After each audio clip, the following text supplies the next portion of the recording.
দিনকে দিন বাড়ছে সৌদি সিনেমার দর্শক। দেশটির বাণিজ্য মন্ত্রণালয়ের বরাতে আরব নিউজ ও অ্যারাবিয়ান বিজনেসের প্রকাশিত প্রতিবেদনে জানা যায়, সৌদির বিনোদনের প্রধান মাধ্যম হয়ে উঠছে দেশটির সিনেমা। 1970 সালের পর সৌদি আরবের ইসলামিক নেতারা দেশটির সিনেমা হলগুলো বন্ধ করে দেন, যে কারণে প্রায় 48 বছর ধরে সেদেশে কোনো সিনেমা হল ছিল না। 2018 সালে দেশটির সিনেমা হলের উপর নিষেধাজ্ঞা তুলে নেন দেশটির যুবরাজ মোহাম্মদ বিন সালমান। এরপরই সে বছর দেশটির প্রেক্ষাগৃহে চালানো হতে থাকে একের পর এক সিনেমা। বিদেশি ছাড়াও নিজেদের তৈরি সিনেমা দিয়ে ব্যাপক সাড়া মেলে সেখানে। বক্স অফিসে আয়ের শীর্ষেও রয়েছে সৌদির স্থানীয় সিনেমাগুলো। নিষেধাজ্ঞা তোলার সে বছরই মার্বেল স্টুডিওর ব্ল্যাক প্যান্থার দিয়ে সূচনা ঘটে সৌদির সিনেমা হলের। এরপরে আর পেছনে ফিরে তাকাতে হয়নি।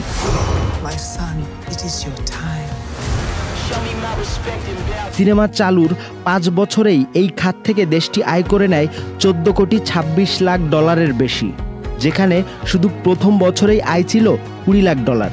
সৌদি সরকারের দেয়া তথ্য মতে গত 5 বছরে সবচেয়ে বেশি আয় করেছে টম ক্রুজ অভিনীত অ্যাকশন ড্রামা ফিল্ম টপ গান। 12 লাখের বেশি টিকিট বিক্রি করে সিনেমাটি আয় করে নেয় 8 কোটি 40 লাখ রিয়ালের বেশি।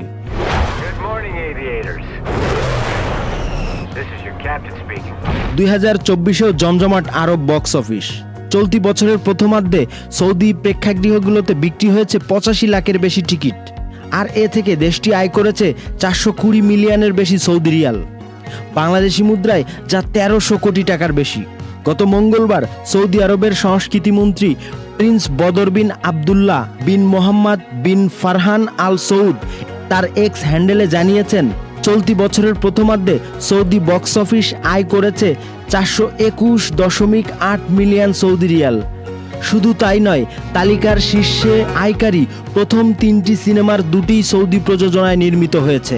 More respect across Arabia than Prince Faisal's father.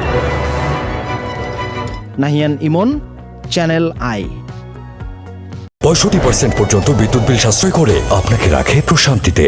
Walton fan হাওয়া বদলে দেয়।